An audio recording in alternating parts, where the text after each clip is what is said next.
நான் இப்போ பேச போகிற படம் வியட்நாம் வீடு. பழைய ரெக்கார்டிங் பாவை விளக்கில் சர சர சர சரன்னு ஒரு சத்தம் வருது. அவ்வளோ ஒரு சென்சிட்டிவாக இருக்குது இந்த ரெக்கார்டிங். என் ட்ரெஸ்லேருந்து வர்ற சத்தமா, எதுலேருந்து வந்த சத்தமா, பெட்டில் உட்காந்துருக்கும் போது பெட்ஷீட்டு இது பண்ணுறதான்னு. அதனால் திருப்பி இந்த ரெக்கார்டிங் எப்படி வருதுன்னு பார்ப்போம். அது ரொம்ப டிஸ்டர்பன்ஸாக தான் இருக்குது. ஆனால் ஃபுல்லாக கேட்டு பார்த்தேன், அவ்வளோ மோசமாக இல்லை.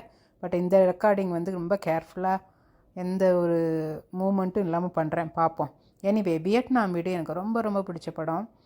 இந்த படம் இப்போயுமே ஆக்சுவலாக பாவி விளக்கு மாதிரி அவ்வளோ பழைய படம் கிடையாது. அதுக்கப்புறம் ஒரு 15 இயர்ஸ்க்கு அப்புறம் வந்த படமாக இருக்கும்னு நினைக்கிறேன். ஸோ அந்த படத்தோட கதை, வியட்நாம் வீடு படத்தோட கதையை இப்போயும் ரிலேட் பண்ணிக்க முடியும். பலரால் ரிலேட் பண்ணிக்க முடியும் அந்த படத்தை.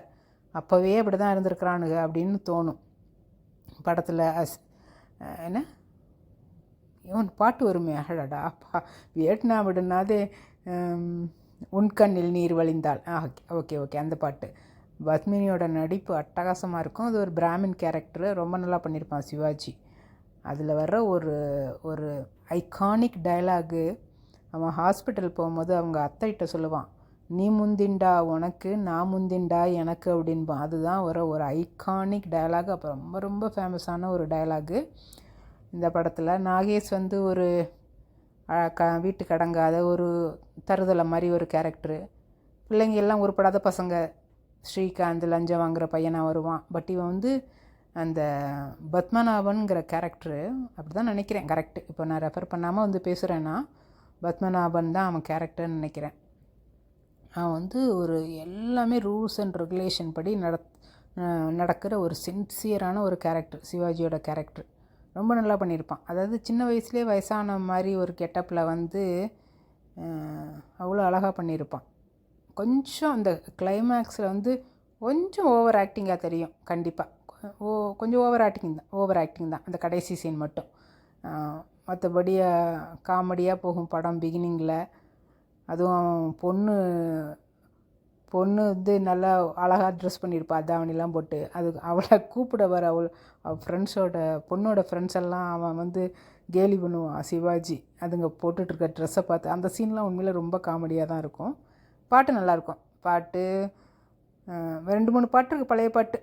அந்த பாட்டெல்லாம், சில பாட்டெல்லாம் நீங்கள் கேட்டிருக்கவே மாட்டீங்க. பட் எங்களுக்கெல்லாம் அப்போ சிலோன் ரேடியோவில் இந்த பாட்டெல்லாம் அடிக்கடி போட்டதுனால எனக்கு எல்லா பாட்டுமே ஃபெமிலியரான பாட்டு தான். இன்னொரு பாட்டு, இவங்களுக்கு 60ஆம் கல்யாணம் பண்ணும் போது வர்ற பாட்டு ரொம்ப நல்ல பாட்டு. அந்த பாட்டு உண்மையில் ரொம்ப நல்ல பாட்டு. அந்த பாட்டு, படம், கதை, டயலாக்ஸு, சில நான் சொல்கிறது எல்லாமே ஓரளவுக்கு மஸ்ட் வாட்ச் மூவிஸ் தான். ஒரு ஐகானிக் மூவிஸ் பற்றி தான் நான் பேசிகிட்ருக்கேன். ஏன்னா நான் கிட்டத்தட்ட எனக்கு தெரிஞ்சு நான் ஒரு 5 வயசுலேருந்து படம் பார்க்குறேன். அந்த வயசில் சினிமா கூட்டி போயிருக்காங்க என்னைய. ஆராதனாங்கிற படம் ஏ சர்டிஃபிகேட் வாங்கின படம் அது. அந்த படத்தை எனக்கு தெரிஞ்சு நான் 6 வயசுல 7 வயசுலேயே பார்த்துருக்கேன். நான் அதை எப்படி கூப்பிட்டு போனாங்கன்னு நினச்சா சிரிப்பாக வருது. அந்த படம்லாம் பாதி என்னன்னே புரிஞ்சிருக்காது. படம் ஹிந்தி படம்லாம் நான் பார்ப்பேன்னா. பட்டு சொல்கிறேன்னா, அந்த அளவுக்கு படம் நிறையா பார்த்ததுனால எந்த படம் ஒரு நல்ல படங்கிறது எனக்கு இது என்சைக்ளோபீடியா மாதிரி ஒரு நாலேஜ் இருக்குது படத்தை பற்றி. அப்போ படங்களே எப்படி வரும்னா, ஒரு படம் ரொம்ப வாய் வழியாக அது படம் ரொம்ப நல்ல படம்னு பேர் வாங்கி எல்லோரும் ஓஹோ ஆகான்னு சொல்லி தான் ரீரிலீஸே ஆகும் படம். இப்போ ஒரு படம் மெட்ராஸில் ரிலீஸ் ஆகுதுன்னா அது மதுரைக்கு வர்றதுக்கு, அதுவும் குட்டி தேட்டருக்கு வர்றதுக்கு ஒரு 2 வருஷம் ஆகும்.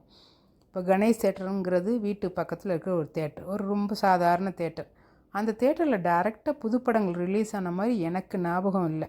மதுரையில் தங்கம், சென்ட்ரல், சிந்தாமணி, தேவி தேட்டர், இதில் தான் புதுப்படம் ரிலீஸ் ஆகும்னு நினைக்கிறேன். மற்றபடி கணேஷ் தேட்டருக்குலாம் அது அஃப்கோர்ஸ் மினிப்பிரியா, சினிப்பிரியா, அந்த படங்கள், அப்புறம் சக்தி சிவம் அப்படி வந்தது.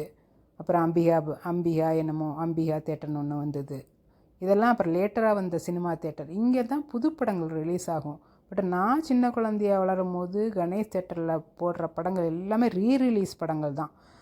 ஒரு 3 வருஷம் வேறு ஊரில் ஓடி, அப்போது அந்த ஊரில் ஓடி அது ஓஹோ ஆகான்னு படம் பேர் வாங்கி, நல்ல பாட்டு நல்ல படம்னு பேர் வாங்கினா தான் அந்த படம் வரும். ஸோ நான் பார்த்த படங்கள் எல்லாமே ஓரளவுக்கு நல்ல படங்கள் தான்.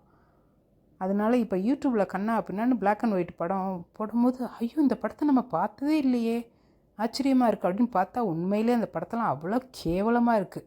ஐயோ இதெல்லாம் படமா அப்படிங்கிற மாதிரி இருக்குது. சில படங்கள்லாம் நான் பார்த்ததே இல்லை, ஆனால் இப்போ யூடியூப்பில் வருது.